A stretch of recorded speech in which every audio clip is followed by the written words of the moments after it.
This is Frog Valley Tropical Fruit Farm, and I want to do a video on the 5 soil health principles to manage an orchard floor to grow tropical fruit trees in Florida. So we have sand here, and it's defined as white sand or fine sand. It's white if you mow it, and it gets compacted. Sand's the easiest thing to degrade. So the hardest thing to do is to get organic matter into your soil. So I found that the living root is the best way to do that. So we manage everything one way. It's for soil health, and we follow the soil health principles. So one of them is to keep the orchard floor covered.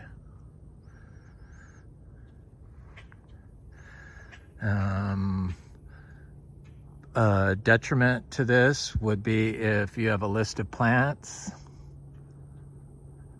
a known list of plants, and that's all you're growing in there.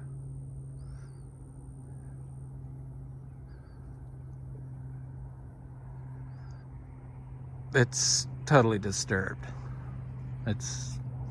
Nature didn't put anything there. So you want your plants. You want those plants, your plant list that you have, for sure. Our plant list is all tropical fruit trees. I ignore everything else. So that's our plant list. So you want that, and you want all the stuff that grows on its own. And the way you find out how that happens is you don't disturb. So you stay off of it. Walking on it is disturbing it. It's sand, it's real fragile. It's extremely delicate.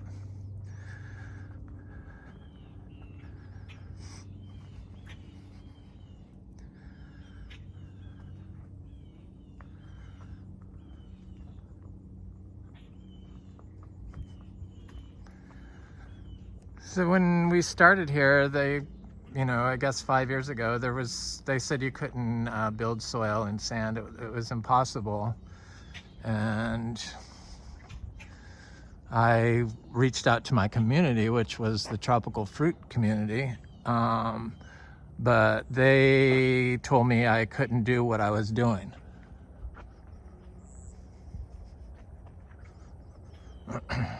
It's Florida, that's how they think. From what I've been able to tell. So anyway, I went to school online and figured out what was the best way to build soil, and found that it was with the living root and the grass prairie system. So living root in the ground at all times is another soil health principle. And so you want to have your plant list, your list of plants, and that includes what do people like to do a monocrop in? Perennial peanut. Put your perennial peanut in there also, but leave the stuff that's there. The stuff that starts growing on its own will change as you build the biology. So we don't walk on this only when we're picking fruit or we have to prune something, but the rest of the time we stay off of it. So it doesn't get walked on because it's just we as me. This is my yard. So the mangoes, our community likes to grow them with chemicals, my tropical fruit community, and they just completely disregard all the negative impacts that it has on anybody else, which is everyone else. And because, we're on sand, so it goes right into the sand or rock, limestone, it goes right into the water, aquifer.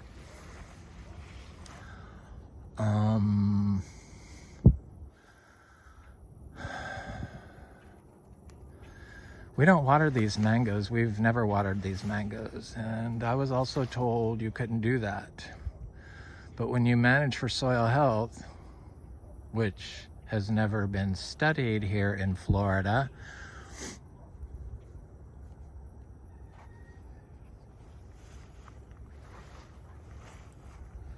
it's possible to grow and fruit all the fruit trees. Nothing gets treated differently. So I do take videos through here, but you can kind of see my trail. I take the same path, and it's really like worn down. But all the different fruit trees that because I like to plant them all together. So there was a koi muck there, and here, I don't even know if it has any fruit on it. It doesn't look like it. Oh well, another year. Rasapotes, Sapodia. They all produce pretty much fruit. This little Rasapote here has not produced fruit. This little one here does produce fruit. The Sapodias, of course, they produce fruit. They're weeds. Easiest tree to fruit, a grafted Sapodia in a biological system. So the cover, the armor they call it, I guess, is the living root. You know, if you keep this system in there, in your soil health orchard floor management farm plan, then it takes care of the living root and the cover, because this is a solid cover year round. And I haven't had to plant any nitrogen fixing stuff.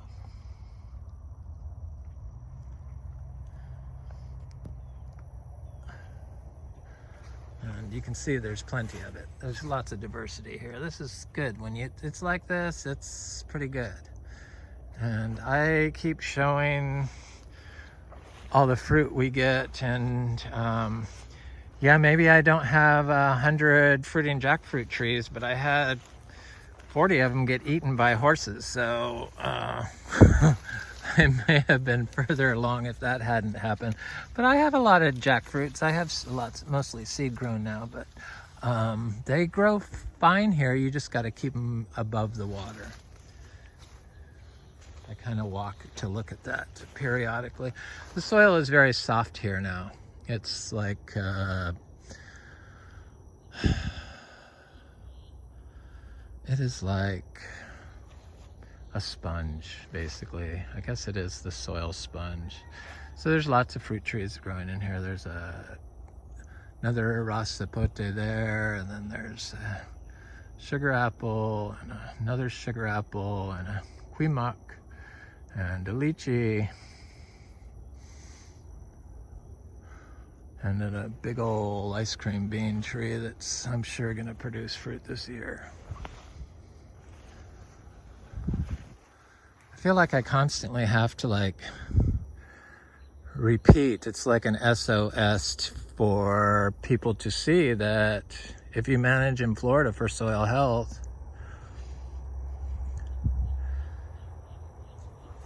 stuff grows really well. So another soil health principle is diversity. So if you have a list of plants and you scrape out everything and replace it with your list of plants, that's not very diverse, people. And if you start with mulch and you don't let anything grow in the cover, I'm all for wood chips, but I like wood chips added in a system that looks like this. And you don't have to use very many. I prefer logs. I like logs because they sit above the soil and they don't impede soil building like wood chips would do. Mulch. I've offended so many people with this totally, completely different system than anybody said was possible here in Florida. And because people like their products and they like what they do, and their favorite show shows them how to do peat moss and hollytone, and another one shows how you dig it all out with some sort of scraping machine, a backhoe or whatever those things are called. And another one shows to completely get bare soil and then cover it with wood chips. It's just like, this is the only one that ever has shown that's managing for soil health and leaving the living system that's already in place intact, and adding into it increases your diversity. And then people are still thinking that this grass competes with the tree. Well, I know from experience, because I've done it, that if I don't have the grass growing right up against the tree, that when I plant my little seed-grown trees into the ground, they die during drought. But if I leave the grass, they stay. And it kind of makes sense. Because it's got the organic matter in the soil. And if you take the organic matter out of the sand, you have compaction as soon as it rains. So in that living root is where all your biology lives. And if you're freshly starting out in like lawn or wood chip area, you need to start packing in some biological inoculants. Earthworm castings, compost. I don't like chicken manure because it has too high of a... Not the chicken manure that you can buy. The people that have their own chickens, yes, I'm all for that. But the stuff that you buy, I'm not really certain that it's actually organic. So, and then for fungal dominance, you want lower nitrogen. So all our nitrogen inputs are below 5% always.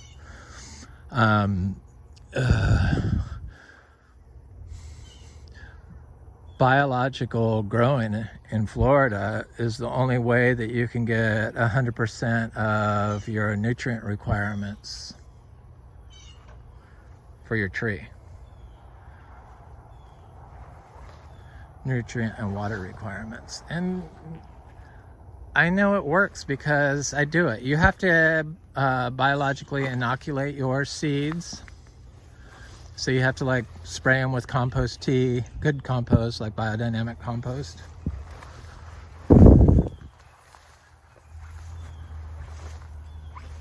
And then we use animal inputs. We use our zebu manure, our miniature biodynamically grown, raised, holistically grown cattle, not your standard wormed cattle. Because it's all about the enzymes for life. Because there's probably millions of them, but I know there's more than thousands of them. And if you start removing life and diversity, you start getting disease. Which is what has happened to our modern medical from our food that we eat. Our food that we eat, because our cows that we eat are all toxic. So not toxic, but you're not getting it the right, some of it's toxic, but you're not getting all your nutrients you need. And eating organic, it is not enough. You kind of have to grow your own food, because the hydroponic organic stuff probably doesn't have the nutrients that you're going to get from a soil. In fact, I know it doesn't, from a soil grown healthy plant that's been managed for soil health.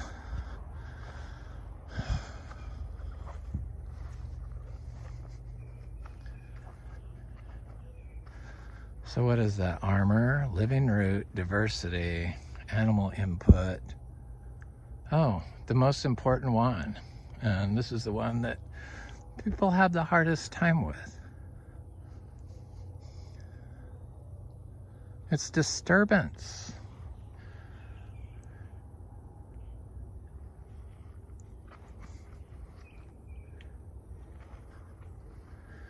It's what's wrong with our soils. They're overly disturbed. You cannot get life to move into a disturbed place. It has to be like, you need to stay out of it. And anyway, I just wanted to do this on managing for soil health, and because this is so foreign to everyone in Florida, and I know you'll get your homeowner's insurance policy canceled if you try to grow with a conscience for the environment and for your health. And I'm not really sure why that is. Because it's really easy here to grow tropical fruit trees holistically in Florida, and we need it. Florida needs it. Florida needs the natural. And it's pretty easy if you manage for soil health. Follow the 5 soil health principles.